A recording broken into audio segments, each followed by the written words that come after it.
Pour ne rater aucune de nos vidéos, n'oubliez pas de vous abonner et d'activer la cloche. Et si l'histoire était en train de s'écrire sous nos yeux? Et si, après des années de silence, de peur et d'exil, une nation retrouvait enfin sa voix?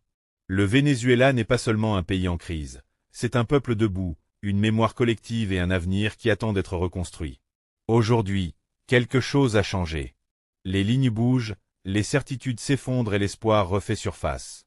Cette vidéo n'est pas seulement un récit politique, c'est une question de dignité, de liberté et de courage. Restez jusqu'à la fin, car ce qui se joue ici pourrait transformer bien plus qu'un seul pays.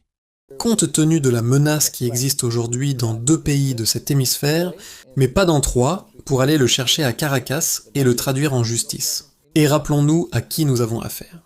Nous avons affaire à un homme qui était inculpé dans le district sud de New York pour trafic de drogue et de multiples autres infractions, tout comme, soit dit en passant, Noriega avait des accusations similaires.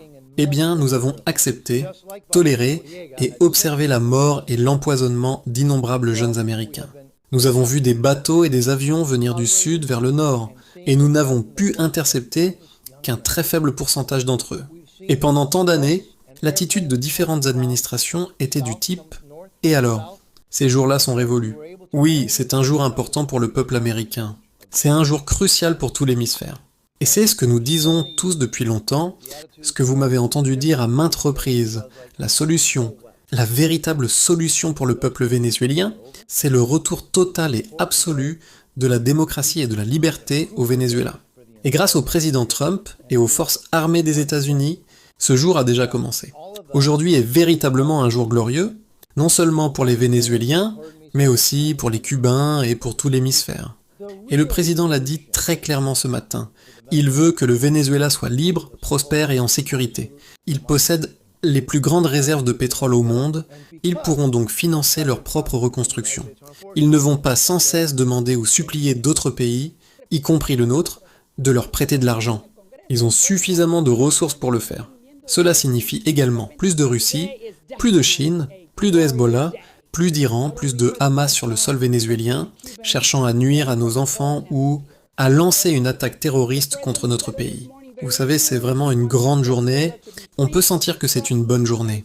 Une dernière chose, enfin quelques dernières choses en fait. 8 millions de Vénézuéliens ont immigré et ont fui cette tyrannie, cette dictature, et avec un peu de chance, beaucoup d'entre eux retourneront reconstruire leur pays.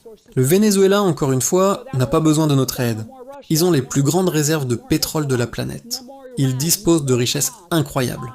Tout ce dont ils ont besoin, c'est d'un coup de main pour rétablir une gouvernance qui leur permettra d'atteindre la place qui leur revient légitimement en tant que nation la plus prospère d'Amérique du Sud, compte tenu de toutes les richesses qu'ils possèdent. Il y aura donc une transition. Nous en avons déjà parlé.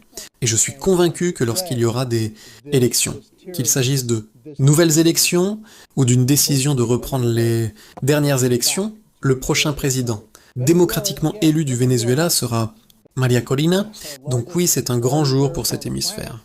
Les jours de tolérance et d'apaisement sont terminés.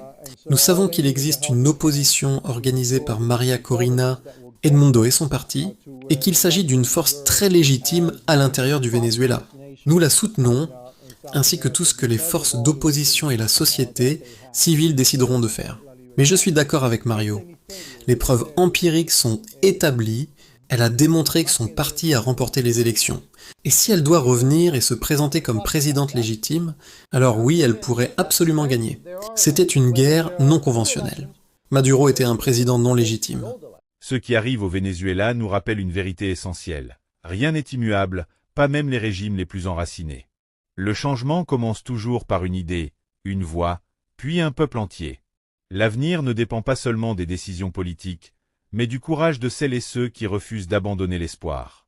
Que cette histoire inspire, interroge et rassemble. Si vous croyez en la liberté, en la justice et en la force des peuples, alors ce combat vous concerne aussi. Abonnez-vous, partagez cette vidéo et continuez la conversation, car l'histoire ne s'arrête jamais, elle avance avec ceux qui osent y croire.